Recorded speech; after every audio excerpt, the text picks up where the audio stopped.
name of Allah, the most gracious, the most merciful. Qasim saw this dream on January 30th, 2020. In this dream, I was inside a house in which many other people were also present. While looking around, my gaze lands upon a man who I didn't recognize at first, but then I realized that I have seen this man before. This man is seated on a chair against the wall. Upon careful inspection, I recognize that this man is Imran Khan, and he seemed to be busy with his work. Eventually, I get occupied in my own work. A few moments after, I recalled that I have tried my best to reach Imran Khan and share my important dreams, and now that I have this opportunity, I ought to take advantage of it and speak with him. I reach closer to Imran Khan and I tell him that I have seen many dreams regarding you, and I have also tried very hard to get the message of these dreams to you, but I was not successful. Now that I have this opportunity, I would like to share a dream with you, and I want you to ponder about this dream. And when you have time, come and meet me so that I can discuss the dreams in greater detail, as my dreams are coming true just as I have seen them.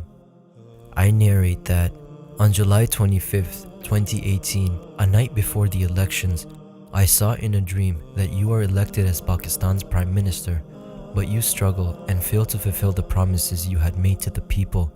On the contrary, you are forced to withdraw and regress on your promises, different from what you had previously planned. I have also seen the reasons to why you have continued to fail in my dreams.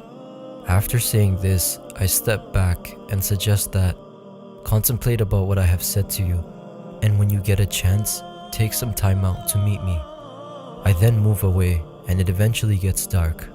I am in the same house and I see that Imran Khan is walking with a few other individuals.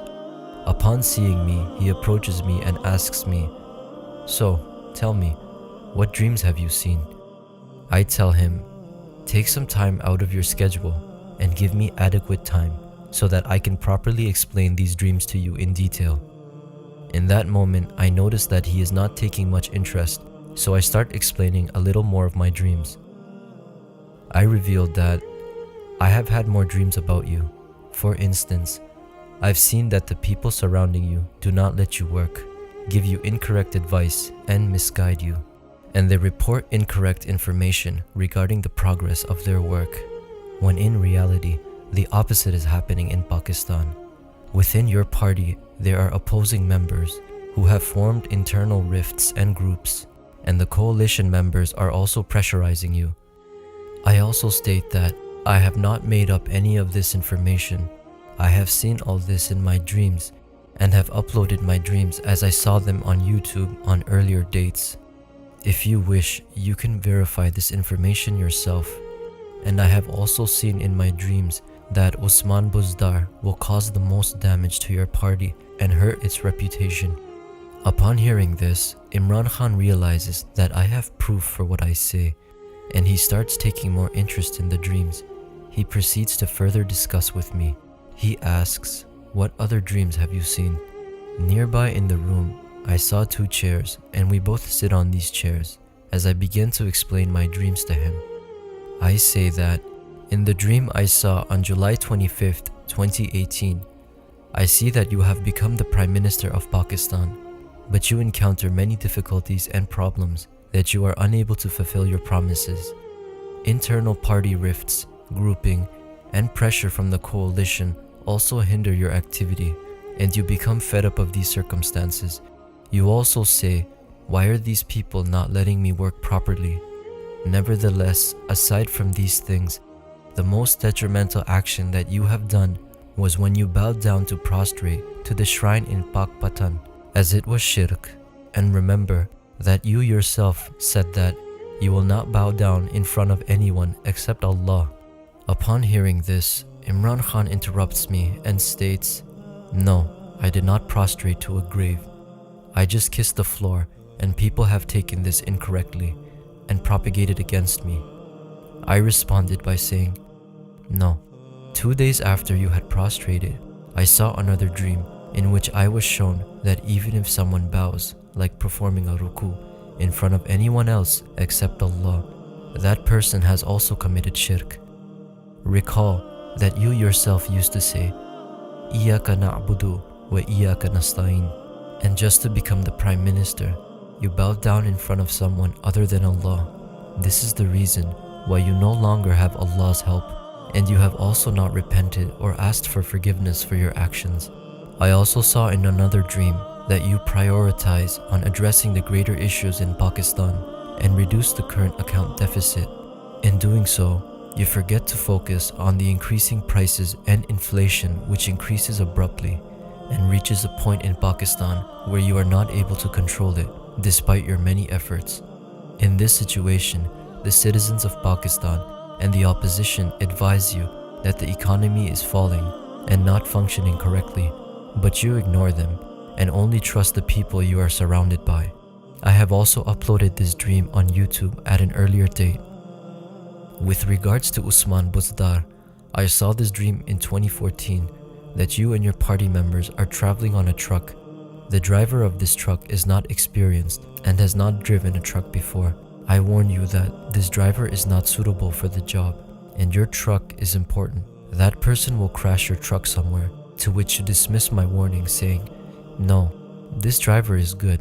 Just watch, he will drive this truck very well." After a few moments, my warning comes to pass, as the exact same thing happens regarding what I had previously warned you about. The road you were traveling on was leading towards a sharp roundabout, and the driver, Usman Buzdar, got frightened upon seeing the sharp turn, and instead of slowing down, he speeds up the truck and crashes into a nearby building. In this particular dream, I saw that many of your party members get injured in this accident, and some even die.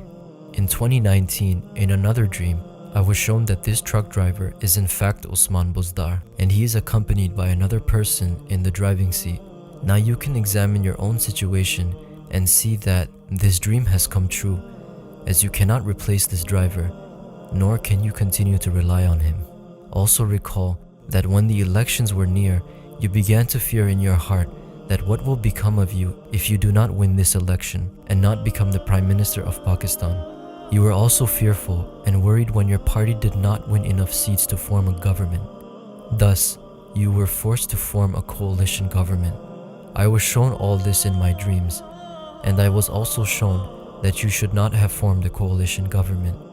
In fact, you should have only relied and trusted on Allah's help, which you didn't do.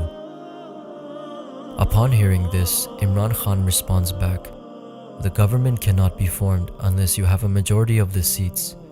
I answered, "No, you were fearful in your heart that you may not be able to win enough seats again." I then asked Imran Khan, "How many seats did your party win in 2013? He replied back saying, "We had 30 seats. I responded by saying, "No, they were slightly more than 30. To which he responded by saying, "Yes, it is possible. I cannot recall well." Then I asked him how many seats his party won in 2018. He replied, "Around 115 seats." I explained to Imran Khan that Allah helped you in increasing your party's seats by 4 folds, despite you committing shirk at the shrine. You should not have formed a coalition government. Instead, you should have held back, just like you used to say that you will only form a government if you get the majority of seats, otherwise you won't form one. With regards to forming a coalition government, you did not rely or trust in Allah's plan, and you continued to face further difficulties and challenges. During this period, Allah's help was not with you, and you were oblivious to the shirk you had committed. While our conversation was happening, I observed that someone else had come and sat next to Imran Khan, but I was unable to see who this person was due to the dim lighting. But I noted that Imran Khan is very focused and is listening to me with great attention.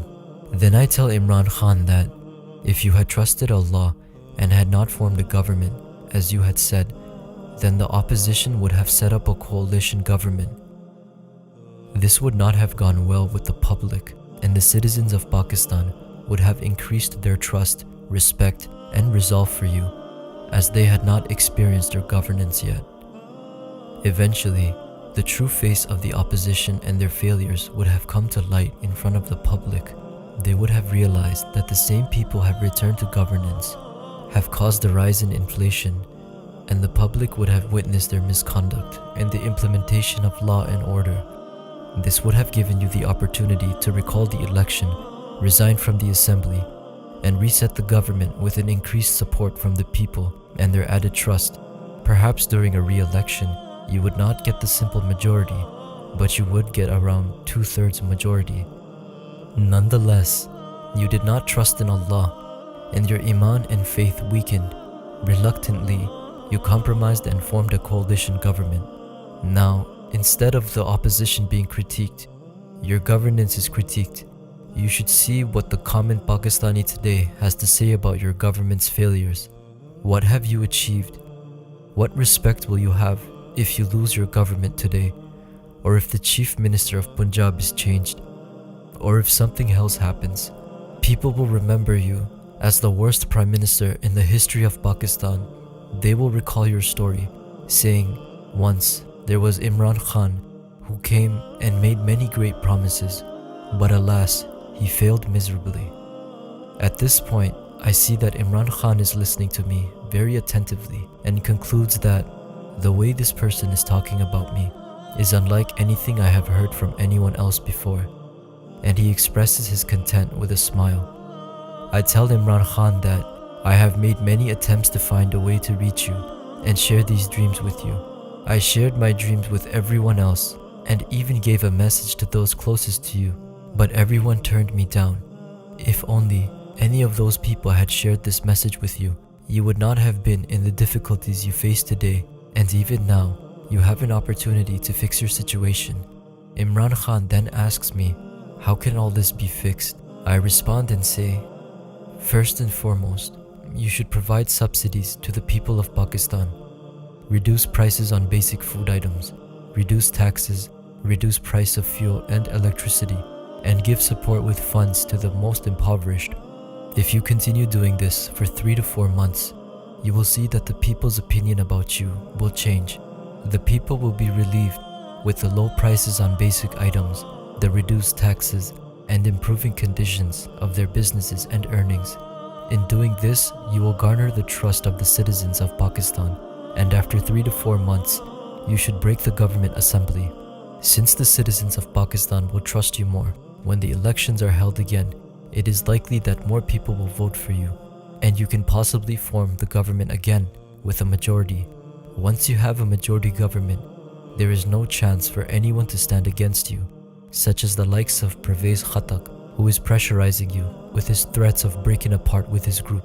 If you had 2/3 majority or more, no one would dare to threaten your authority. Upon hearing all this, I see relief in the eyes of Imran Khan, and he regrets that he did not hear these suggestions before. However, after hearing my suggestions about lowering the prices for 3 to 4 months, he interjects, stating that the IMF will not allow me to reduce prices and taxes for 3 to 4 months.